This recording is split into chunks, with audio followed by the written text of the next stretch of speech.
नमस्कार दोस्तों, अगले 10 मिनट में जानेंगे बिहार की शिक्षा, रोजगार, सड़क सुरक्षा और आने वाले चुनावों पर इस वक्त की सबसे बड़ी खबरें। पर खबर शुरू करने से पहले आप बिहार के किस कोने से देख रहे हैं, कमेंट में जरूर लिखिए। वीडियो को लाइक और चैनल को सब्सक्राइब जरूर करें। देखिए आज की 50 बड़ी खबरें। छठ महापर्व पर यात्रियों की सुविधा और सुरक्षा को देखते हुए भारतीय रेलवे ने एक बड़ा कदम उठाया। इस साल 2024 के मुकाबले दोगुनी से भी ज्यादा 12,000 से अधिक त्योहार स्पेशल ट्रेनें चलाई गई हैं। सेंट्रल, नॉर्थर्न और वेस्टर्न रेलवे जोन सबसे ज्यादा सक्रिय रहे। बिहार चुनाव के पहले चरण में महागठबंधन को एक बड़ा झटका लगा। सुगौली सीट से विकासशील इंसान पार्टी (वीआईपी) के उम्मीदवार शशि भूषण सिंह का नामांकन चुनाव आयोग द्वारा अपूर्ण पाए जाने के कारण रद्द कर दिया गया। इस घटना से एनडीए की जीत लगभग तय मानी जा रही है। महागठबंधन में टिकट बंटवारे को लेकर बड़ा विवाद सामने आया है। दरभंगा की गौराबोराम सीट पर आरजेडी और वीआईपी आमने सामने आ गई हैं। अब आरजेडी के नेता तेजस्वी यादव को मजबूरी में अपनी ही पार्टी के अधिकृत उम्मीदवार अफजल अली खान के खिलाफ प्रचार करने की जरूरत पड़ेगी। पटना औरंगाबाद नई रेल लाइन के लिए 3,600 करोड़ रुपए जारी। इससे दोनों शहरों के बीच यात्रा का समय लगभग 2 घंटे कम हो जाएगा, जो एक बड़ी सुविधा है। सीमा कुशवाहा को टिकट न मिलने पर उन्होंने फेसबुक पर वीडियो जारी कर समर्थकों से भावुक अपील की।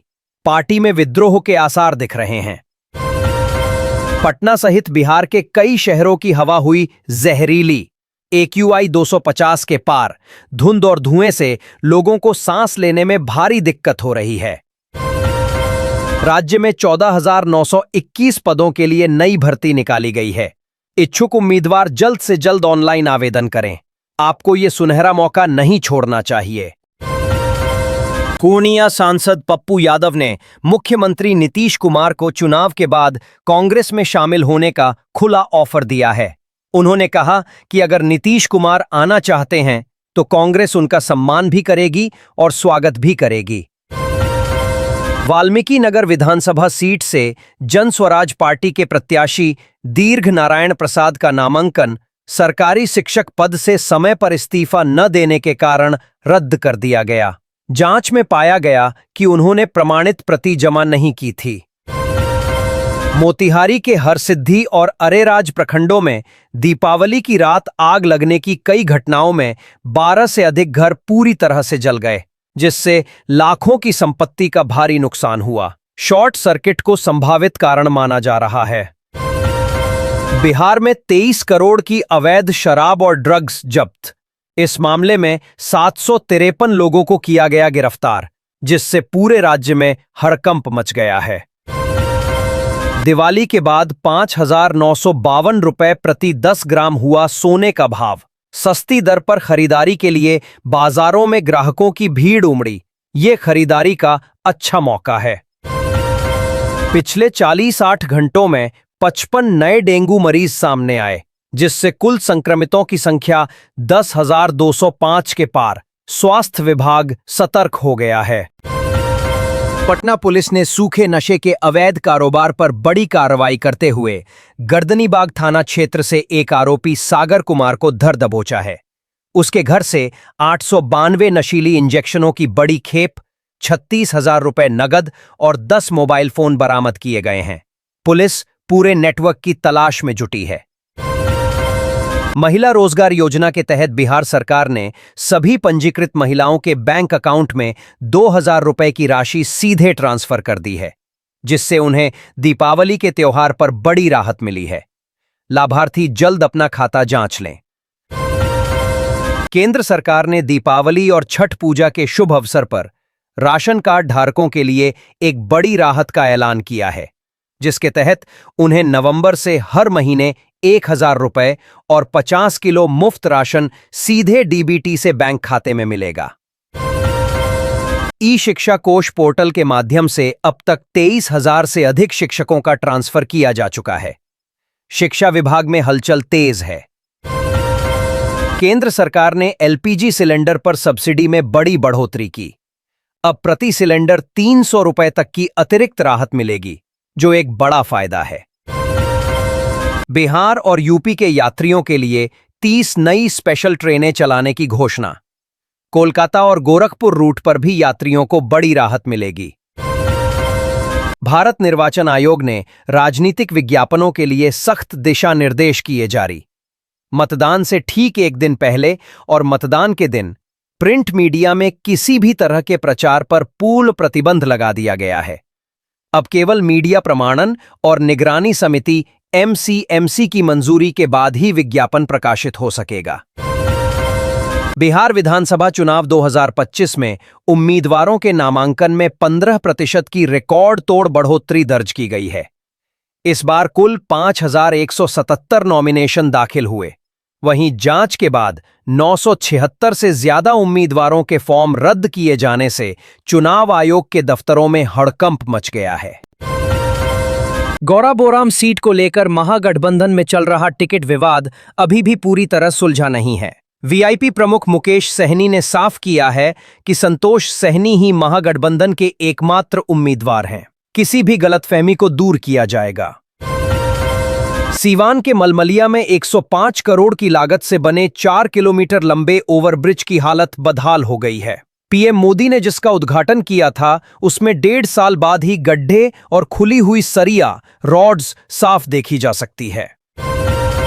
भोजपुरी स्टार पवन सिंह की पत्नी ज्योति सिंह ने काराकाट सीट से निर्दलीय नामांकन दाखिल किया है। चुनावी हलफनामे में उन्होंने वैवाहिक स्थिति के कॉलम में खुद को परित्यक्त नारी बताया। पति के नाम का जिक्र नहीं किया। मुजफ्फरपुर की जनसभा में मुख्यमंत्री नीतीश कुमार ने लालू यादव और आरजेडी पर सीधा निशाना साधा। उन्होंने कहा कि पहले लोग शाम को घर से बाहर निकलने से डरते थे क्योंकि आरजेडी के शासनकाल में अपहरण और जंगल राज का बोलबाला था। हमने ही कानून व्यवस्था सुधारी है। मुजफ्फरपुर में चुनावी सभा के दौरान मुख्यमंत्री नीतीश कुमार जब महिला कैंडिडेट रमा निषाद को माला पहनाने के लिए आगे बढ़े तो राज्यसभा सांसद संजय झा ने उनका हाथ पकड़ लिया, जिससे सियासी गलियारों में कई तरह की चर्चाएं शुरू हो गई हैं। कैमूर जिले की मोहनिया सीट से राजद प्रत्याशी श्वेता सुमन का नामांकन रद्द करने की मांग करते हुए भाजपा ने चुनाव आयोग का दरवाजा खटखटाया है। आरोप है कि श्वेता सुमन बिहार की मूल निवासी नहीं है। बिहार विधानसभा चुनाव 2025 को लेकर निर्वाचन आयोग ने उम्मीदवारों के खर्च की अधिकतम सीमा निर्धारित कर दी है। अब हर प्रत्याशी चुनाव प्रचार पर अधिकतम 40 लाख रुपए ही खर्च कर सकता है। निगरानी के लिए टीम बनाई गई है। नीतीश सरकार ने लड़कियों के विवाह के लिए कन्यादान योजना के तहत दी जाने वाली राशि को बढ़ाकर 25,000 रुपए कर दिया है, जिससे गरीब परिवारों की बेटियों को उनके विवाह के समय एक बड़ी आर्थिक मदद मिलेगी। सरकार ने उज्ज्वला योजना के तहत लाभ पाने वाली सभी महिलाओं के लिए नया दिशा निर्देश जारी किया है, जिसके अनुसार उन्हें दिवाली और छठ पूजा के पावन पर्व पर नवंबर और दिसंबर महीने में 2 गैस सिलेंडर बिल्कुल मुफ्त दिए जाएंगे। प्रधानमंत्री आवास योजना के लाभार्थियों की नई सूची जारी हो चुकी है, जिसमें नाम शामिल होने पर ग्रामीण क्षेत्र के लोगों को 1,40,000 रुपए और शहरी क्षेत्र के लाभार्थियों को 3,50,000 रुपए तक की वित्तीय सहायता मिलेगी। प्रधानमंत्री किसान सम्मान निधि योजना के तहत पंजीकृत सभी किसानों को दीपावली के शुभ अवसर पर 2,000 रुपए की 21वीं किस्त जारी कर दी गई है। सभी किसान भाइयों ने अपने खातों में पैसा आने पर खुशी जताई है। बिहार विधानसभा चुनाव को लेकर महागठबंधन के घटक दलों के बीच सीटों के बंटवारे पर अभी भी सहमति नहीं बन पाई है। इस बीच कांग्रेस पार्टी ने अपने 6 नए प्रत्याशियों की एक और सूची जारी कर दी है। भागलपुर के हबीबपुर थाना क्षेत्र के करौड़ी बाजार में दिवाली की रात धार्मिक पोस्टर जलाए जाने के बाद विशेष समुदाय ने जमकर हंगामा किया। सूचना मिलते ही पुलिस टीम मौके पर पहुंची और बवाल को शांत कराया। बिहार चुनाव से पहले राष्ट्रीय जनता दल आरजेडी के कई बड़े पदाधिकारियों ने पार्टी से इस्तीफा देकर जनता दल यूनाइटेड जेडीयू में शामिल होने का फैसला किया है, जिससे आरजेडी खेमे में बड़ी हलचल मच गई है। पटना में डेंगू का प्रकोप लगातार बढ़ता जा रहा है। पिछले 2 दिनों में 50 नए मामले दर्ज किए गए हैं, जिसके बाद कुल संक्रमितों की संख्या 10,205 से अधिक हो गई है। स्वास्थ्य विभाग ने लोगों से सावधानी बरतने की अपील की है। राष्ट्रीय जनता दल आरजेडी ने बिहार विधानसभा चुनाव के लिए 143 प्रत्याशियों की पहली सूची जारी कर दी है, जिसमें तेजस्वी यादव राघोपुर से चुनाव लड़ेंगे, जबकि भोजपुरी स्टार खेसारी लाल यादव को छपरा सीट से उम्मीदवार बनाया गया है।